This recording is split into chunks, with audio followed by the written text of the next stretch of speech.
Breaking news చూస్తున్నాం. అమరావతిలో జరుగుతున్న మహిళా పార్లమెంటేరియన్ సదస్సుకు హాజరయ్యేందుకు వచ్చిన రోజాను గన్నవరం ఎయిర్పోర్ట్లో సుమారు గంట సేపు ఆపివేశారు అధికారులు. దలైలామా వస్తున్నారంటూ ఆపేయడంతో రోజా ఎయిర్పోర్ట్లో బైఠాయించారు. ఆ తర్వాత పోలీసు వాహనంలో రోజాను ఎయిర్పోర్ట్ నుంచి బయటకు తీసుకెళ్లారు. ప్రస్తుతం పేర్చెర్ల పోలీస్ స్టేషన్కు తరలించినట్లుగా తెలుస్తోంది. అయితే వైసీపీ నేతలు మహిళా కాంగ్రెస్ దగ్గర నిరసన తెలియజేయడానికి వచ్చినట్లుగా పోలీసులు భావిస్తూ ఉన్నారు. ఈ నేపథ్యంలో ఎమ్మెల్యే రోజాను పేర్చెర్ల పోలీస్ స్టేషన్కు తరలించినట్లుగా తెలుస్తోంది. ఇక పోలీసుల తీరుపై వైసీపీ ఎమ్మెల్యే రోజా ఆగ్రహం వ్యక్తం చేశారు. ఆహ్వాన పత్రిక పంపించినందుకే విమెన్ పార్లమెంటేరియన్ సదస్సు కోసం వచ్చానని చెప్పారు. అన్యాయాలపై ప్రశ్నిస్తారనే భయం ఉంటే ఎందుకు ఆహ్వాన పత్రిక పంపించారంటూ రోజా ఆగ్రహం వ్యక్తం చేశారు. జాతీయ మహిళా సదస్సును నిర్వహిస్తున్నాము అంటే నిజంగా చాలా గొప్పగా నిర్వహిస్తున్నారేమో అని వచ్చాము.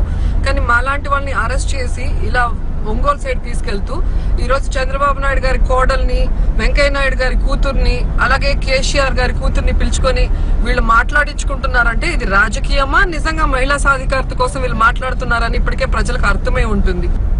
దమ్మున్న మగవాళ్ళు అయితే నాలాంటి వాళ్ళని, వనజాక్షి లాంటి వాళ్ళని, రిషితేశ్వరి తల్లిదండ్రుల్ని, అలాగే బృందాకారత లాంటి వాళ్ళని పిలిపించి మహిళా సాధికారత మీద మాట్లాడిస్తే ఈ రాష్ట్రంలో ఏం జరుగుతుంది, సీఎం గారు, స్పీకర్ గారు ఎలాగా మహిళల్ని గౌరవిస్తున్నారు, వాళ్ళని ఎంత మాత్రం ఎదగనిస్తున్నారు, ఏ విధమైన రాక్షస కృత్యాలు చేస్తున్నారో ప్రజలకు కూడా తెలిసే అవకాశం ఉంటుంది.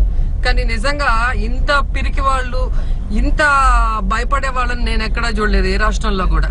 ఈ రోజు తన అసెంబ్లీలో ఉన్న మహిళా ఎమ్మెల్యేలకి కనీసం ఫోన్ కూడా చేయకుండా ఈ రోజు ఇన్విటేషన్ పంపించి రమ్మని చెప్పి, ఇన్విటేషన్ వచ్చింది కాబట్టి వచ్చిన తర్వాత రూమ్ కి తీసుకెళ్తున్నామని ఇట్లా వెనకదారి గుండా తీసుకెళ్తున్నారంటే మరి రూల్స్ కి విరుద్ధంగా నిరంకుశంగా నన్ను సస్పెండ్ చేసినా కూడా ఏ కోర్టులో ఆయన శిక్షించలేకపోయినా, ఏ ప్రజలు ఆయన ప్రశ్నించలేకపోయారు అనుకున్నాడా? అసలు రమ్మనటం ఎందుకు, అరెస్ట్ చేయించడం ఎందుకు? అంత భయం ఉంటే ఎందుకు ఈ రోజు నన్ను రమ్మన్నారు?